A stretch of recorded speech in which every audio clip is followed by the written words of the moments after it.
ഇന്നത്തെ വീഡിയോയിൽ വിജയിച്ചതും പാളിപ്പോയതുമായ പാചകവിശേഷം പറയാം. പെട്ടെന്ന് എന്നാൽ ടേസ്റ്റി ആയിട്ട് തയ്യാറാക്കിയിട്ടുള്ള അത്താഴ വിഭവങ്ങളൂടെ കാണിച്ചു തരാം. വീട്ടിൽ ഇറച്ചി, മീന്, ചെമ്മീനൊക്കെ വാങ്ങിച്ചാലേ ഒറ്റത്തവണ പാചകത്തിൽ തീർക്കില്ല കേട്ടോ. 4-1 വിഹിതമെങ്കിലും നമ്മൾ മാറ്റി വെക്കുവേ, പിന്നത്തേക്ക് എപ്പോഴെങ്കിലുമൊക്കെ ഉപയോഗിക്കാമല്ലോ എന്ന് വിചാരിച്ച്.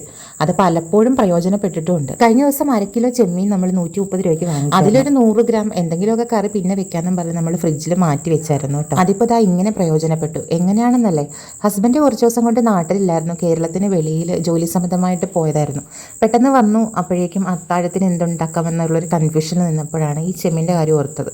അതിന് ചെമ്മീനെടുത്ത് നമ്മൾ തേങ്ങാക്കൊത്തൊക്കെ ഇട്ട് മുളക് പൊടി, മഞ്ഞൾപ്പൊടി മാത്രമായിട്ട് ഒരു റോസ്റ്റ്, നല്ല ടേസ്റ്റി ആയിട്ടുള്ള റോസ്റ്റാണ് കേട്ടോ. ചെമ്മീൻ റോസ്റ്റ് തയ്യാറാക്കുന്ന സമയം കൊണ്ട് ഞാൻ 2 മുട്ട എടുത്ത് വെച്ചിട്ടുണ്ട്. തക്കാളിയും സവാളയും പച്ചമുളകും കുറച്ച് ഉപ്പും കൂടെ കൈകൊണ്ട് നന്നായിട്ടൊന്ന് തിരുമിയിട്ട് മുട്ട പൊട്ടിച്ചൊഴിച്ച് ഒരു ഓംലെറ്റ് ഉണ്ടാക്കണം. വീട്ടിൽ ഫ്രിഡ്ജിൽ നമ്മൾ എന്തെങ്കിലും ഫിഷ് ക്ലീൻ ചെയ്തതോ ചെമ്മീനോ ദോശയ്ക്കോ അപ്പത്തിനോ ഉള്ള മാവ് അരച്ചതോ ഒക്കെ നമ്മൾ സൂക്ഷിച്ച് വെക്കാറുണ്ട്. പരമാവധി നമ്മൾ സ്റ്റോർ ചെയ്യാറുണ്ട് കേട്ടോ.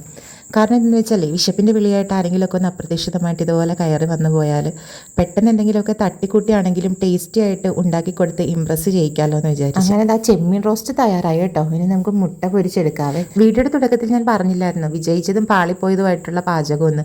അതിൽ വിജയിച്ച പാചകം എന്ന് പറഞ്ഞിട്ടുണ്ടെങ്കിൽ ഈ ചെമ്മീൻ റോസ്റ്റ്. പാളിപ്പോയ പാചകം എന്താണെന്ന് വെച്ചാലേ ഓംലെറ്റ് തിരിച്ചിട്ടപ്പോൾ കണ്ടില്ലേ പൊട്ടിപ്പോയായിരുന്നു കേട്ടോ. എന്ന് വെച്ചാൽ അതിൻ്റെ ടേസ്റ്റിനൊരു കുറവില്ലായിരുന്നു, സൂപ്പർ ടേസ്റ്റ് ആയിരുന്നു. തക്കാളി എടുത്തൊരു ഓംലെറ്റ് ഇതുവരെ ചെയ്തിട്ടില്ലെങ്കിൽ ഒന്ന് ചെയ്ത് നോക്കണേ. ആ ചെമ്മീൻ റോസ്റ്റ് നമ്മൾ ഇലയിലൊക്കെ എടുത്ത് വെക്കുവാണ്. ഇമ്പ്രസ് ചെയ്യാനായിട്ട് ഇതൊക്കെ തന്നെ ധാരാളം. കൂടെ കഴിക്കാനായിട്ട് നല്ല പാലപ്പം ഉണ്ട് കേട്ടോ. നല്ല മുള്ളുവാള കറി വെച്ച മീൻ കറിയും ഉണ്ട്. ടേസ്റ്റി ആയിട്ടുള്ള അത്താഴ വിഭവങ്ങളൊക്കെയാണ് കേട്ടോ വീഡിയോയിൽ കണ്ടത്. ഇന്നത്തെ വീഡിയോ ഇത്രയേ ഉള്ളൂ. അടുത്ത വീഡിയോയിൽ വീണ്ടും കാണാം. നമ്മുടെ ചാനൽ ഒന്ന് സബ്സ്ക്രൈബ് ചെയ്ത് സപ്പോർട്ട് ചെയ്യണേ.